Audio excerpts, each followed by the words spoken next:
All right, guys, this is going to be 20-minute video. I'm guessing before I record, all right? I'm going to corner bead this return, all right? It's a drywall return.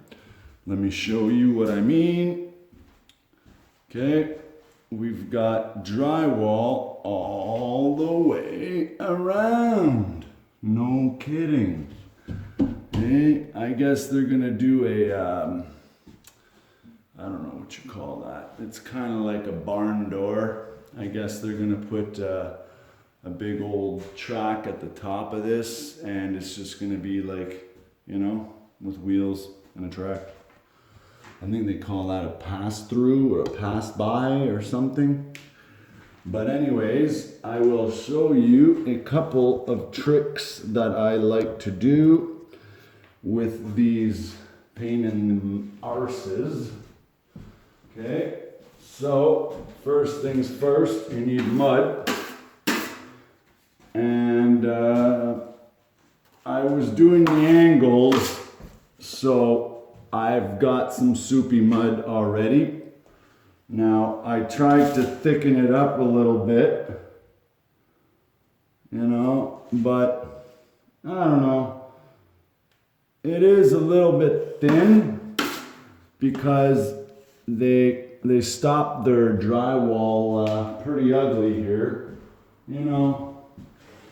There's a few gaps here and there, but nothing out of the ordinary, all right? So I try to pre-fill those gaps while I'm out and about doing whatever, right? If I have garbage in my mud, I'm gonna shoot that garbage in those gaps, all right? So first thing I do is I put my mud down so I don't get any garbage in it, and okay, I'm just gonna scrape where the mud is. I'm not scraping the whole thing, all right? So again, okay, right here. Beauty.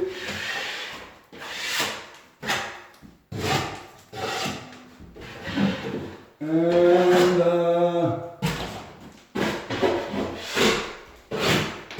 whoop-a-io. Oh yeah, groovy. I forgot. I didn't cut these ones. So there you go. You guys get an extra 2 minutes of fame. Okay, so I don't know if you remember, but these corner beads always have a nice side, nice and smooth. And then if I look at the other side, I don't know if it's when they cut them at the factory, but this end of the bead, it kind of, it ski jumps. You know what I mean? Like it got smushed or something. So I try to cut this end off, all right? That end down there is the good side. So first step is I like to cut the top ones tight, all right? Just like a header. I'm gonna cut the top ones tight, all right? I'm doing this backwards, it's hard to see. So those top ones, I'm gonna go tight on each side, maybe just to say a little short, all right? And then the legs are gonna be 1/2 inch short, so I've got wiggle room. I can cut them all the same length, and I'm going to use them as jacks to support that corner bead, all right? So, again, this is my bad end, all right? So I'm going to butt the good end in there and press. Oh, these chickens. Of course, always on camera.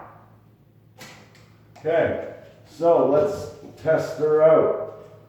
Okay, see, a lot of times I just bend it so it fits. Beautiful. All right, and there you go. There's one. All right, so now I've got one. It's tight, but there's room. Okay? You want a little bit of room. See this one here? It's almost well, it's a 1/4 inch, so like 3/16 to be honest. So now I'm going to eyeball it. Okay? So what I'm going to do is I'm going to line up my 2 good ends. All right? And I'm just going to smack them against the wall. Flush them up. All right? And then take my piece and add 3/16 of an inch. All right? And there you go. And when you cut it, don't let the piece bend down. Okay? Hold it up straight while you cut. And I bet you're asking why. This is why. All right? I'll show you a close-up. So if I was to cut this bead just like so, okay? It's not heavy enough, but let's say she bends down, right? Okay? So now I straighten it out. I do my cut. Now this piece that the bent piece, now it's got that ski jump because it bent. Okay? So you don't want to let it bend. But anyway, so, oh yeah. I was brutally distracted by you guys. All right, so this one is the 3/16 bigger. So I will tuck it away behind here and that one there.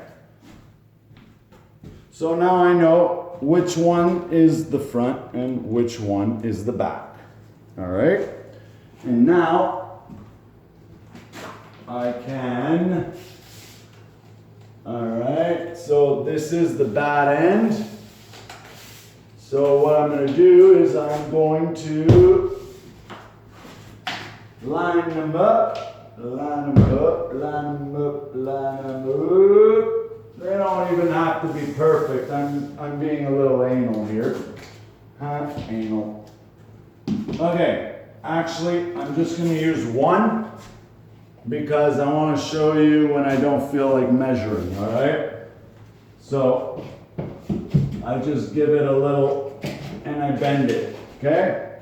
See, there you go. Now I can easily measure, okay? 1/2 inch lower, there you go.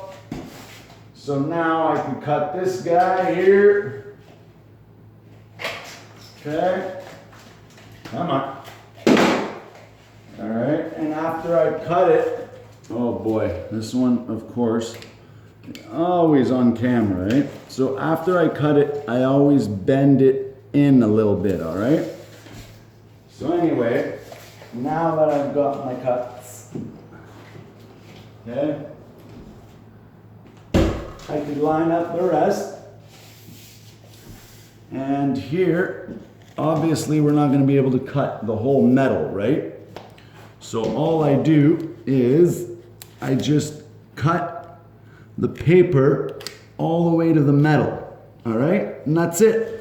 That's my measurement, okay? So now I've got one. Actually, I'm going to cut these on the windowsill, nice and comfy, okay? You really don't want to bend down and overwork if you don't have to. All right? So I'm gonna cut all all three of these. Okay, and I bend them back as I go, like I was showing you. Okay, oh, there it is. Okay, bend it back, and there you have it. Okay, so all my cuts are up here, so I put them at the bottom. So I've got nice factory edges at the top, all right? And all this garbage, I will take care of that and put it in a mud box, all right? So now, for my next trick, we gotta mud some stuff, all right? So, look at this, the land of the bugs. Okay, so when you're mudding, a good habit when you're taping, mudding, anything, okay? Always start at the top, work your way down because it will drip, all right? And if you're working it, it's gonna mess up the bottom half, all right? So, that's all I'm gonna do. I'm not gonna try to do a huge stripe and do like 6 feet at a time. Why? It's soupy. And another thing is just keep it controlled. 2-3 feet at a time, not even a foot if you have to at a time. No mess compared to that compound tube. There's not enough corner bead up here for me to bust that thing out. All right? So, again, just muck her up, buttercup. Okay.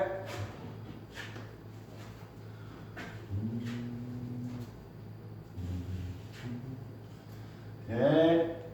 There you go. Whoopsie daisy. Now, if the gap is really big, okay, I can fill that. Alright, but if it's honestly close-ish, it's good, alright?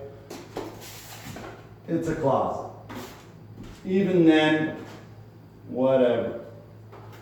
I've got a friend taper who uses those cotton rollers, the little nap roller, and he just takes his corner bead and uses that inside corner roller and just rolls the bead alone. So you tell me if he's pre-filling those voids in the corners. No, just like I said, just the big gaps, he might pre-fill it, that's it, right? So, that being said, all right, woo, see that? That's called wet mud. See, I like to pick up the drips right away. Okay, that's what those gaps are for. They told me themselves. Pick up the garbage and throw it in the gap, gravel and all. It's backfill, all right? I'm gonna pause it. Once it's all mucked up, I'll bring you back. All right, I'm almost done here. Okay, now this little section here, okay, that what I'm referring to is the bottom, all right? That's probably the only part that I really will take time to pre-fill that the outside corner. The outside corners near the bottom is always where you drag your vacuum hose or extension cord or toys or kicking it, right? So it's probably the spot where I want it the strongest. Okay? And then I like to just flatten out the mud. Okay? Catching my goobers. Gooby